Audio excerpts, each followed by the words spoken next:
Can alopecia spread among children? Hair loss in children can be distressing for both the child and their caregivers, especially when the underlying cause isn't immediately clear.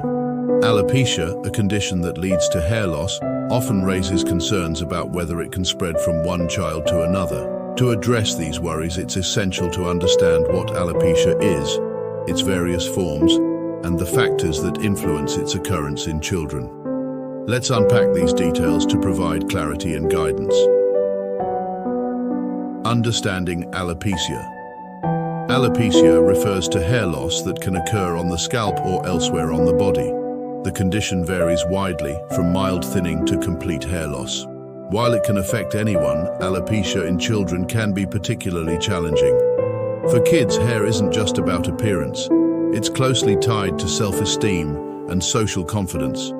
Hair loss can lead to feelings of embarrassment, bullying, or isolation, making it critical to address the condition promptly. Hair growth follows a natural cycle of growth, anagen, transition, catagen, and rest, telogen. When this cycle is disrupted, it can lead to noticeable hair loss. Importantly, alopecia isn't a single disease but a condition that manifests in different forms, each with unique triggers and characteristics. Types of alopecia in children. Several forms of alopecia can affect children, each with its own causes and management strategies. 1. Alopecia areata. An autoimmune condition. Alopecia areata causes the immune system to mistakenly attack hair follicles, resulting in patchy hair loss. It often appears suddenly and is one of the more common types in children. While it's not contagious, it's sometimes linked to genetics, stress, or environmental factors. A family history of autoimmune disorders can increase the risk. 2. Tinea capitis. Commonly known as scalp ringworm, Tinea capitis is a fungal infection that's highly contagious. It spreads through direct contact or shared items like combs, hats, and pillows. This type of alopecia often presents as round, scaly patches on the scalp, sometimes with itching or redness. Early detection and antifungal treatments are key to managing and preventing its spread. 3. Traction alopecia. Traction alopecia occurs when hair is subjected to excessive tension, often from tight hairstyles like ponytails or braids. It's not contagious and is entirely preventable with gentler styling practices. 4th. Telogen effluvium. This temporary condition causes many hairs to enter the resting phase simultaneously, leading to noticeable shedding. It's often triggered by stress, illness, or nutritional deficiencies.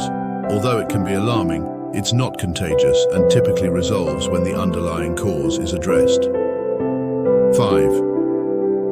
Congenital alopecia. A rare form present from birth, congenital alopecia is caused by genetic or developmental factors. It's non-contagious and requires specialized medical evaluation. 6. Trichotillomania. This psychological condition involves a compulsive urge to pull out one's hair, resulting in bald patches. It's not infectious but often needs behavioral or cognitive therapy to address the underlying causes. 600. Contagious versus non-contagious hair loss. The question of whether alopecia can spread among children depends on its type. Conditions like alopecia areata, telogen effluvium, traction alopecia, and congenital alopecia are non-contagious, as they stem from internal or behavioral factors. However, Tinea capitis is an exception.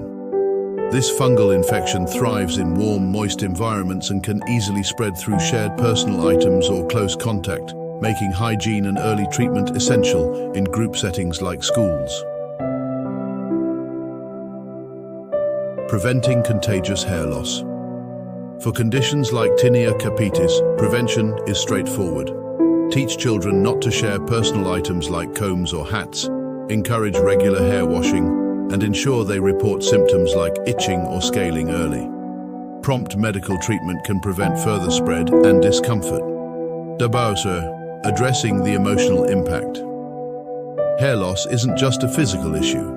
It can take a significant emotional toll on children. They may feel self-conscious or face teasing, which can affect their confidence and mental health. Parents and caregivers play a vital role in providing emotional support. Open conversations, reassurance, and fostering an accepting environment can help children cope with these challenges.